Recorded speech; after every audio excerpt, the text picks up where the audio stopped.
നമുക്കറിയാം, നമ്മുടെ സംസ്ഥാനത്ത് തെരുവ് നായ ശല്യം വലിയ രീതിയിൽ രൂക്ഷമായിക്കൊണ്ടിരിക്കുകയാണ്. കുറച്ച് നാളുകൾക്ക് മുൻപാണ് കണ്ണൂരിൽ 11 വയസ്സുകാരനായ നിഹാൽ നൌഷാദിനെ തെരുവ് നായ്ക്കൾ ആക്രമിച്ചു കൊന്നത്.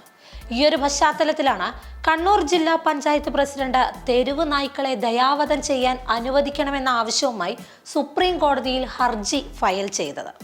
എന്തായാലും അക്രമകാരികളായ തെരുവ് നായ്ക്കളെ ദയാവധം ചെയ്യുന്നത് സംബന്ധിച്ച് കണ്ണൂർ ജില്ലാ പഞ്ചായത്ത് പ്രസിഡന്റ് ഫയൽ ചെയ്ത ഹർജിയിൽ സുപ്രീം കോടതി 12-ന് ഇടക്കാല ഉത്തരവ് പുറപ്പെടുവിപ്പിക്കാൻ പോവുകയാണ്.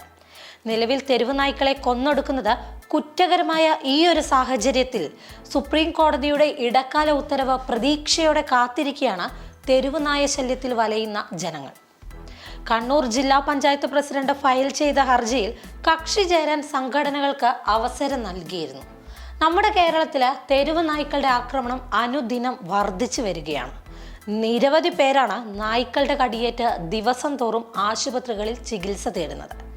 തെരുവ് നായ്ക്കളെ പിടികൂടി ABC അഥവാ ആനിമൽ ബർത്ത് കൺട്രോൾ സെന്ററുകളിൽ കൊണ്ടുപോയി വന്ധ്യംകരണം നടത്തി തിരികെ കൊണ്ടുവിടുന്ന പദ്ധതിക്ക് തുടക്കമിട്ടിരുന്നെങ്കിലും അതെല്ലാം ഇപ്പോൾ നിലച്ച മട്ടാണ്.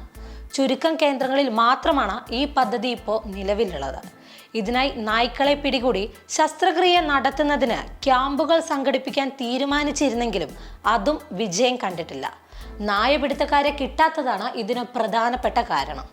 നേരത്തെ വയനാട് പൂക്കാട് വെറ്റിനറി സർവകലാശാലയിൽ വെച്ച് നായ്ക്കളെ പിടികൂടുന്നതിന് കുടുംബശ്രീ അംഗങ്ങൾക്ക് പരിശീലനം നൽകിയിരുന്നെങ്കിലും ആരും കർമ്മരംഗത്തേക്ക് ഇറങ്ങിയിട്ടില്ല എന്നതും വലിയ ഒരു പ്രശ്നമാണ്. ABC സെന്ററുകൾ തുടർച്ചയായി നടന്നാൽ മാത്രമേ നായ്ക്കളുടെ ക്രമാതീതമായ വർധനവ് തടയാൻ സാധിക്കുകയുള്ളൂ.